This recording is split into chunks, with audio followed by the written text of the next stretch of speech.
Hola. Dentro de las matemáticas hay cosas que a veces nos resultan un tanto antiintuitivas, que parece que se burlan un poquito de la razón común. Una de ellas es el caso de la trompeta de Gabriel. La trompeta de Gabriel es como se bautiza a un caso particular de un sólido de revolución. Un sólido de revolución es un sólido, una figura sólida, que se genera luego de haber rotado una función alrededor de una recta. Inclusive una recta puede ser también uno de los ejes cartesianos. Entonces, en este caso en particular, vamos a decir que la trompeta de Gabriel, así bautizada, es el sólido de revolución que se forma con la función 1 partido x si lo hacemos rotar alrededor del eje de las x. ¿Y qué tiene de antiintuitivo este problema? Bueno, pues resulta que este sólido, este volumen que se forma, tendría un volumen de hecho finito, como se espera de cualquier figura sólida. Sin embargo, el área, es decir, la parte externa, la superficie, el cascarón, vamos a decir, tiene un área infinita.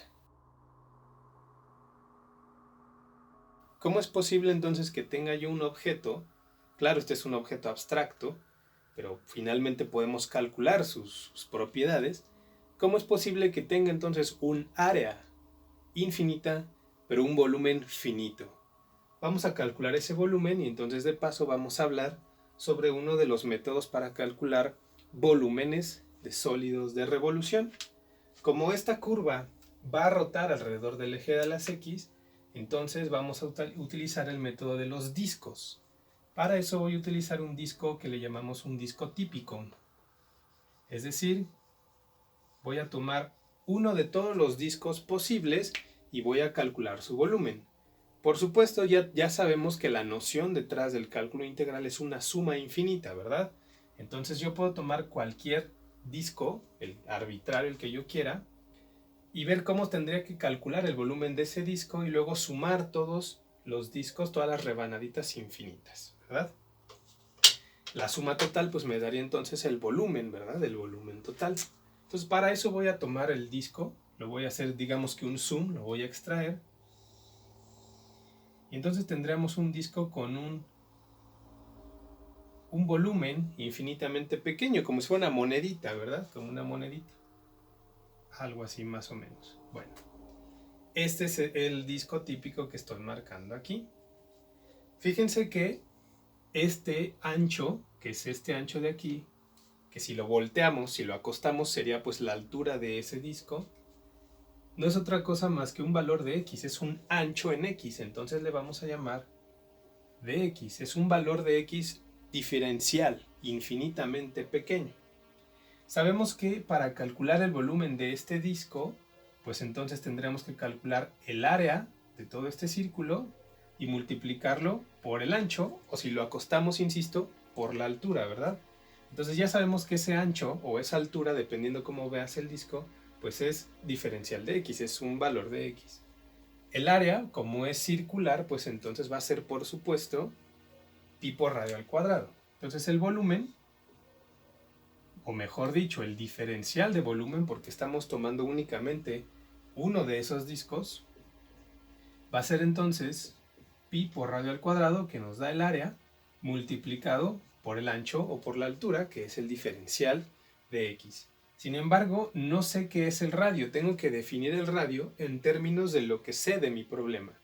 Fijémonos entonces que el radio, por supuesto, pues es esta distancia.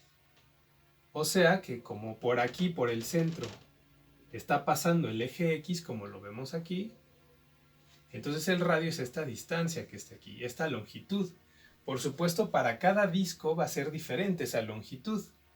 Para este disco, pues por ejemplo, entonces tendremos esta altura. Para un disco aquí tendremos una altura, un radio más pequeño. Entonces, para cualquiera que sea el disco que yo tome, ese radio va a ser la altura desde el eje X hasta la función. ¿Y cómo sabemos entonces cuál es esa altura? Pues por supuesto es la función misma para todos los valores de x. Eso es una noción principal y elemental de una función. La función evaluada en todos los valores de x me va dando todas las alturas. Entonces el radio no es otra cosa más que la función misma que es 1 entre x.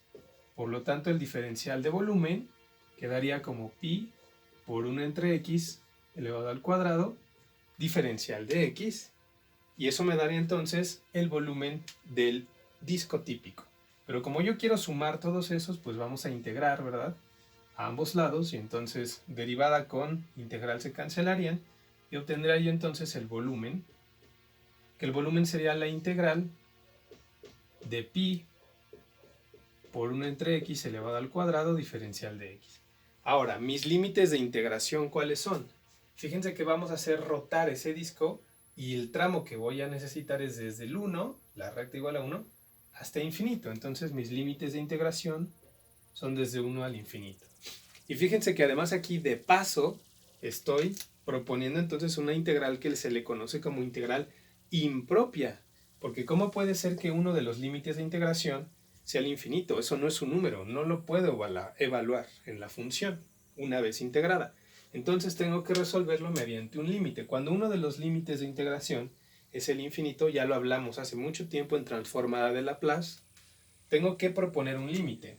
Vamos a llamar límite cuando n, vamos a utilizar la letra n, podemos utilizar la que sea, tiene infinito, del integral desde 1 hasta n. Así es como se hace entonces la transformación de una integral indefinida a un límite. Al infinito, digamos que vamos a hacerlo tender desde una variable n, y esa n va a ser nuestro límite superior o inferior, según sea el caso, según donde esté ubicado el infinito. De pi por 1 sobre x elevado al cuadrado, diferencial de x. Bueno, fijémonos que este valor, pi, es una constante, entonces podemos extraer la constante por fuera de la integral. Pero al mismo tiempo, como esa pi quedaría dentro del límite, también se cumple que podemos sacar las constantes por fuera del límite. Entonces tenemos pi que multiplica al límite cuando n tiene infinito de la integral desde 1 hasta n, y aquí resolvemos estas operaciones. 1 al cuadrado es 1, x elevado al cuadrado es x cuadrada diferencial de x. Muy bien, esto queda entonces como pi por límite cuando n tiene infinito de la integral desde 1 hasta n de x elevado a menos 2 diferencial de x, ¿verdad? Porque vamos a trasladar, justificado mediante reglas de exponentes, este x cuadrada que es denominador como un numerador, y eso va a hacer que el signo de su exponente cambie. Y esto ya lo voy a poder integrar, ¿cierto? Ok, tenemos entonces pi por límite cuando n tiene infinito, y la integral de esto, de esta función, sabemos que es x elevado a la 1 más entre ese nuevo exponente que me genere. Menos 2 más 1 es menos 1, entre menos 1 ya desaparece el símbolo de integral porque ya integré, pero esto está evaluado desde 1 hasta n, ¿de acuerdo? Muy bien, entonces arreglemos un poquito esto. Esto nos queda como pi multiplicado por el límite cuando n tiene infinito.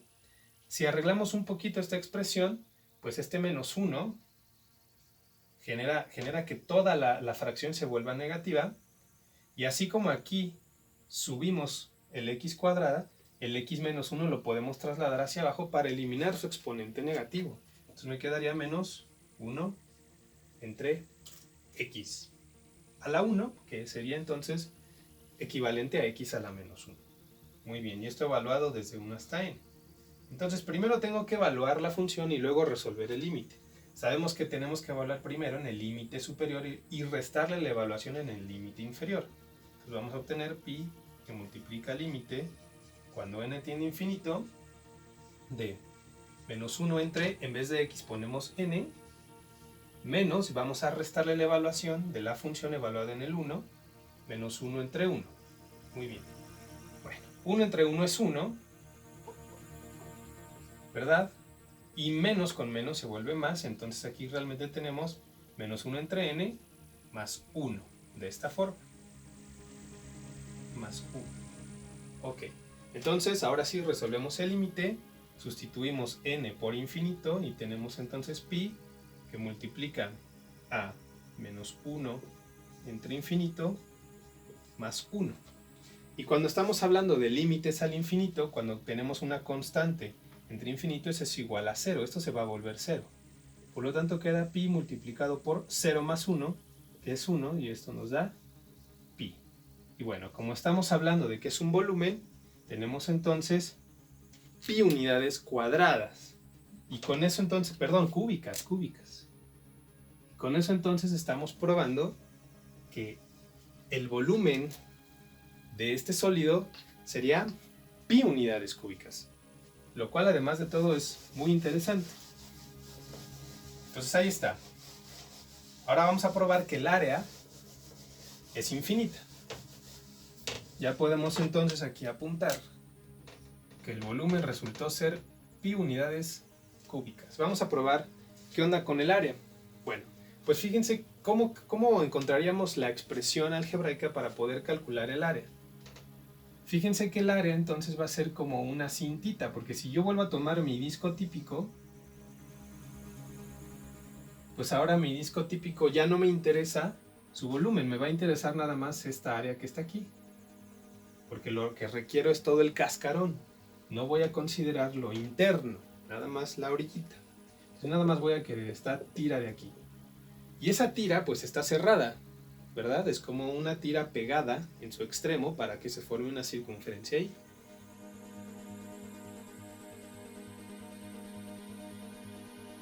Entonces si la despegáramos, la podríamos extender a lo largo, ¿cierto?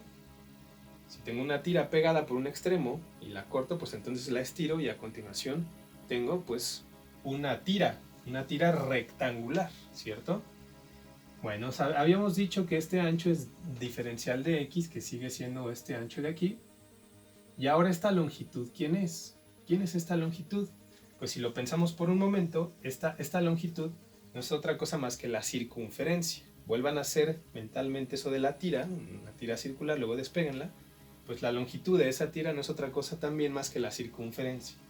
Y la circunferencia es 2pi por r. Así sabemos que se calcula la circunferencia, la longitud de la circunferencia. Y bueno, habíamos dicho también que 2pi por r, pero r era la función, ¿verdad?